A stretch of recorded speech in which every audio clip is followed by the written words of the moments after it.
بسم الله الرحمن الرحيم.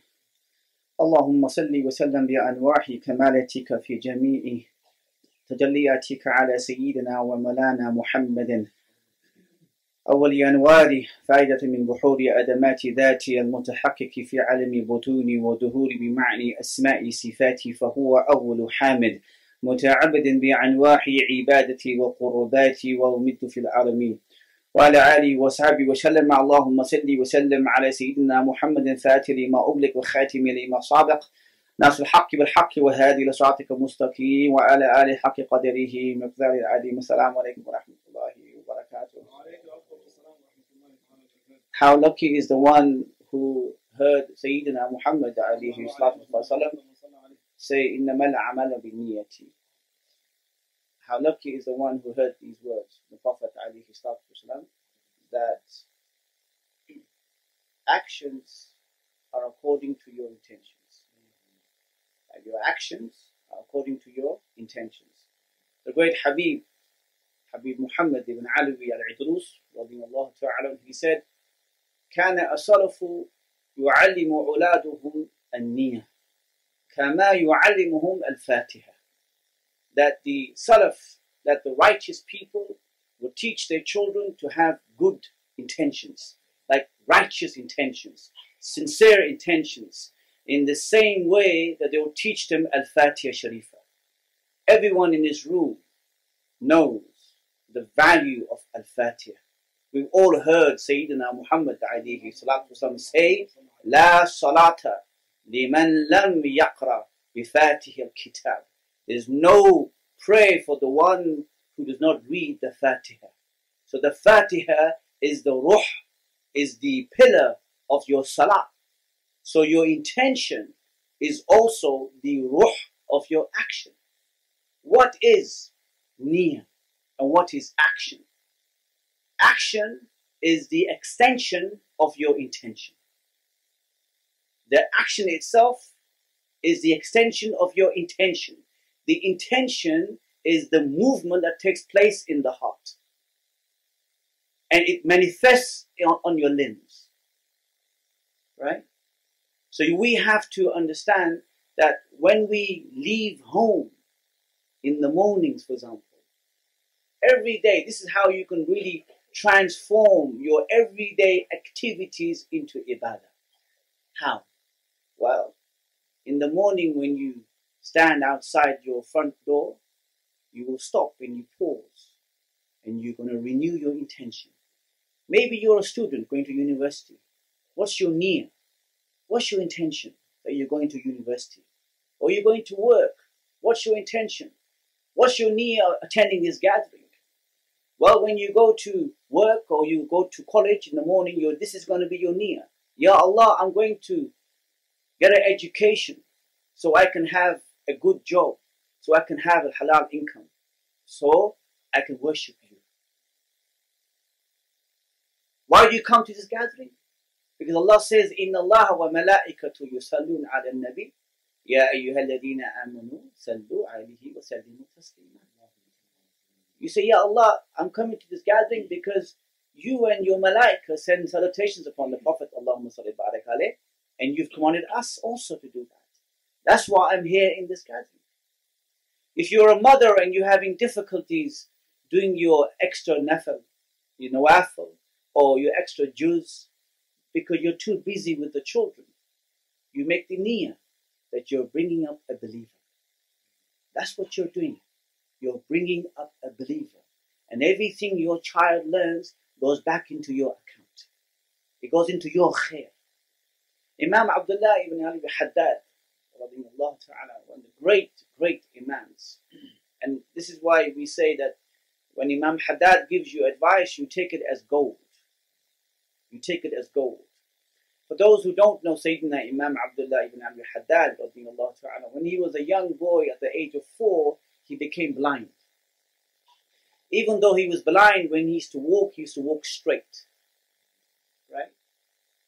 And he used to do 200 nafils a day before dhuhr, when he was a young boy at the age of 10, 11. Right? And Sayyidina Imam Haddad, just really amazing about Sayyidina Imam Haddad is that at its gatherings, just really amazing.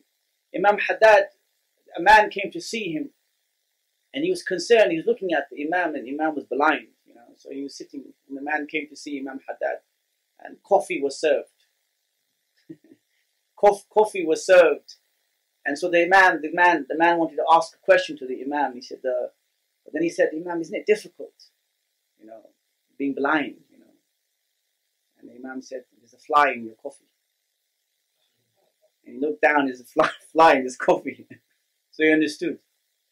Sayyidina Imam Haddad radiallahu ta'ala, and he is another, it's amazing. One of his major students is Habib Ahmed Zayd al-Habshi, who spent about 40 years with him, and did about 500 books with him. And Habib Habshi lost a child, lost his child. And this shows the rank of Imam Haddad, that his intense connection with the Prophet ﷺ. I'm letting you know who these people are, so when they speak, you understand where they're coming from. So Imam Haddad, this Habib Habshi lost a child, and he loved his child. So he was invited to go to the house of Imam Haddad, radiallahu anhu. So when he came, he sat in front of Imam Haddad, and they were talking, and this young girl walks in. She must be 5 and 6, young girl. She walks in, and she says, Assalamu alaikum. And they say, Wa alaikum salam. And she sits down. The young boy comes in and says, Assalamu alaikum. And they say, Wa alaikum salam. And they sit down. After a short time, the children get up and they walk away. And Imam Haddad says to Sayyidina Habshi, he said, Hal anta ta'rif man huma? Do you know who they were? And he said, no, I don't know, Ya Habib. He said, they're going to be your future children. And they were born to him later on. Brother Salma was born to him. She was great. So Imam Haddad, now look at his advice now, Imam Haddad. He said that when you have an intention, when you have an act, multiply the intention in there. Don't just have one niyyah. So when you go into the masjid, for example, when you do your 2 rakats, but make the intention of not only greeting the masjid with 2 rakats, but also thanking Allah subhanahu wa ta'ala. Also the rakat of tawbah as well. And asking for Allah for hujjat as well, like asking for existence and so on. So you multiply your intentions in one act. And he said that each niyyah will attract its own reward for it. Right? And this is very important. In Ramadan here, like we were today, I was speaking to Sheikh Muhammad Bashir, and I said to him, Sidi, I want you to just cover certain things, and I wanted to just cover about the Habib Umar Smith and the date, the story about the date. And he said that, this is when Sheikh Muhammad was young. He used to attend the gatherings of Habib Umar Smith, who was the grandfather of Sayyid Tahir here.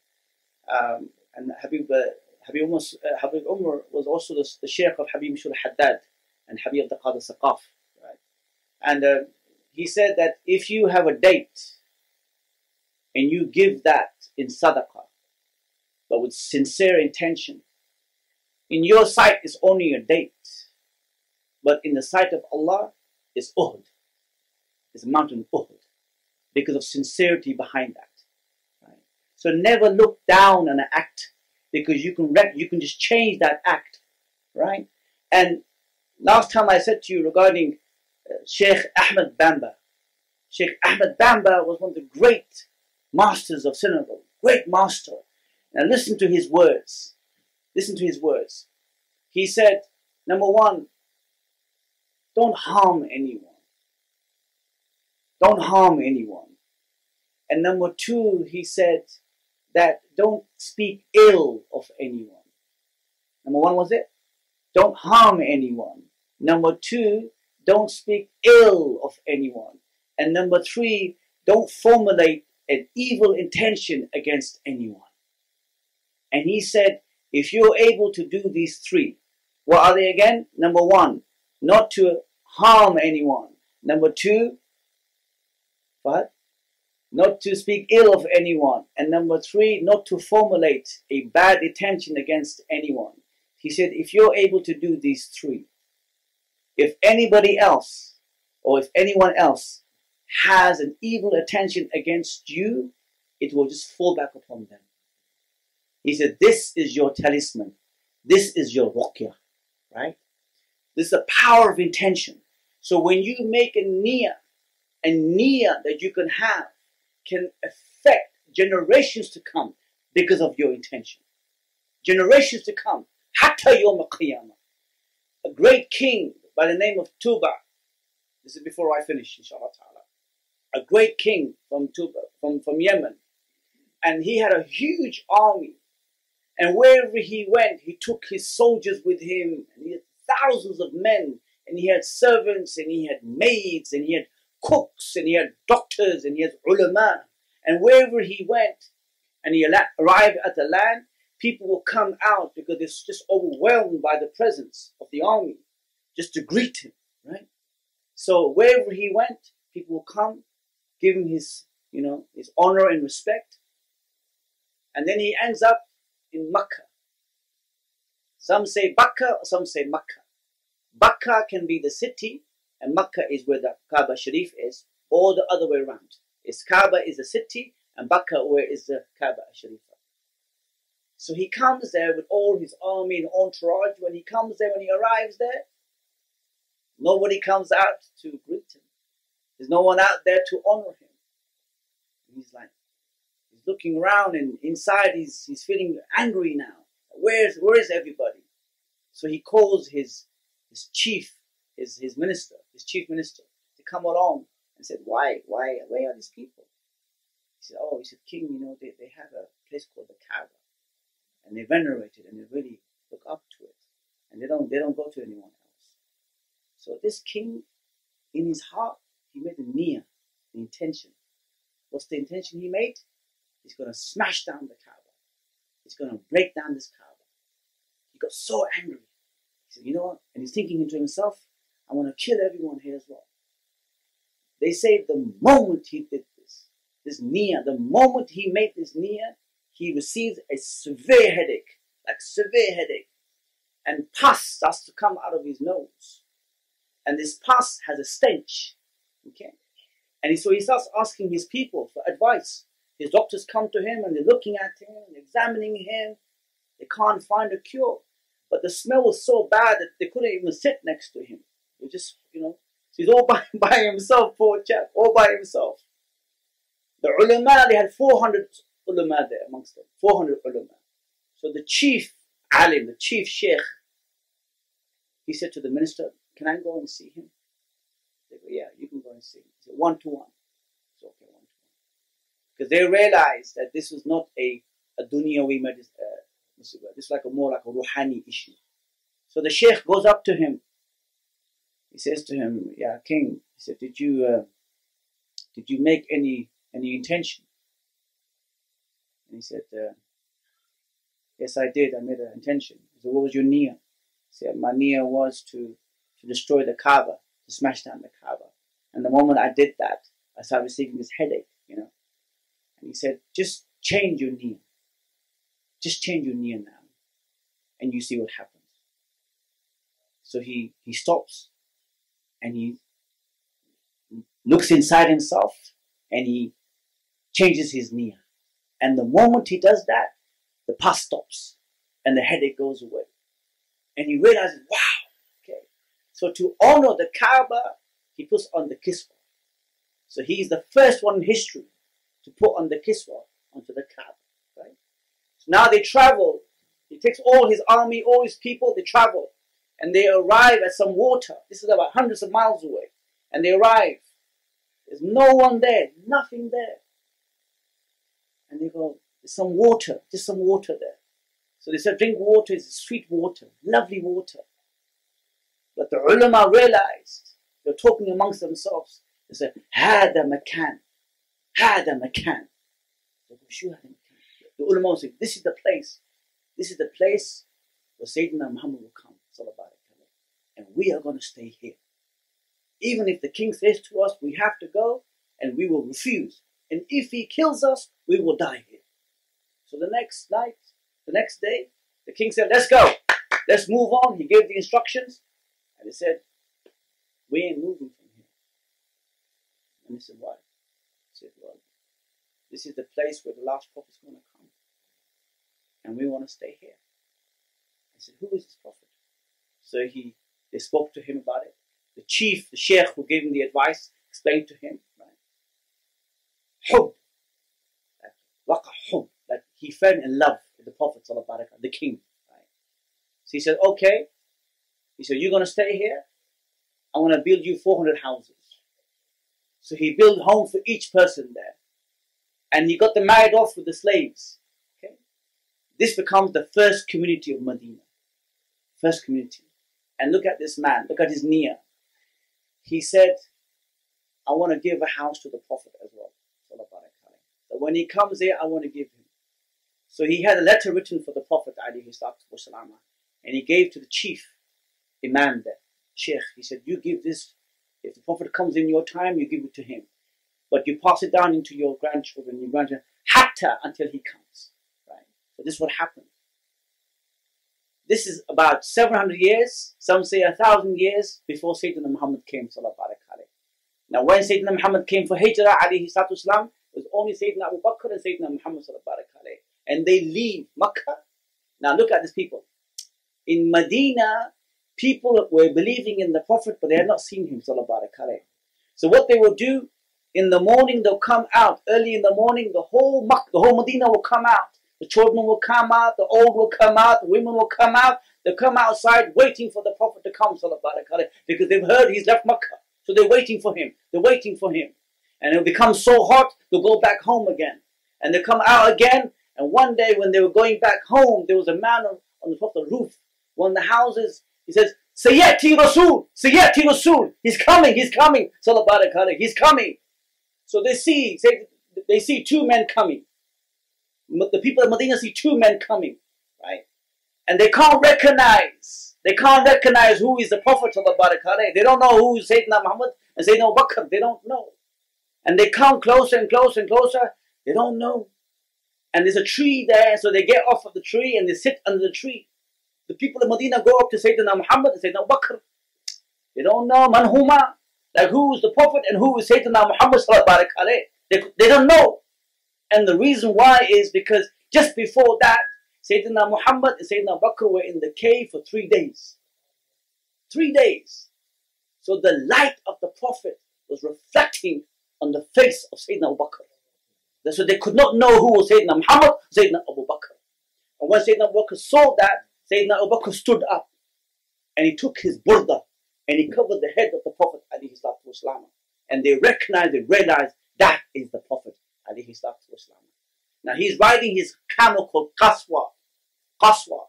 Can you imagine this? He's now going through the streets of Medina and everyone has come out. Say, Indana ya Rasulullah. Indana, come stay with us, ya Rasulullah. Stay with us, ya Rasulullah. And the camel, he said the camel is under the commands of the heavens. And the camel goes around, and it stops at the house of Sayyidina Abu Ayyub Ansari. Stops there. And Sayyidina Abu Ayyub, he runs outside and he gets the luggage of the Prophet ﷺ. And they go inside. And look at this now, before we end. He goes inside and Sayyidina Muhammad sits inside ﷺ.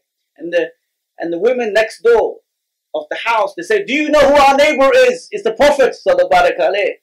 So when he goes inside, Sayyidina Muhammad said to Sayyidina Abu Ansari, he said, give me the letter that was passed down to you. Right? And then they gave the letter. Right? And the king had said, Ya Rasulullah, accept me from your ummah. I said, Amantu bika. I believe in you.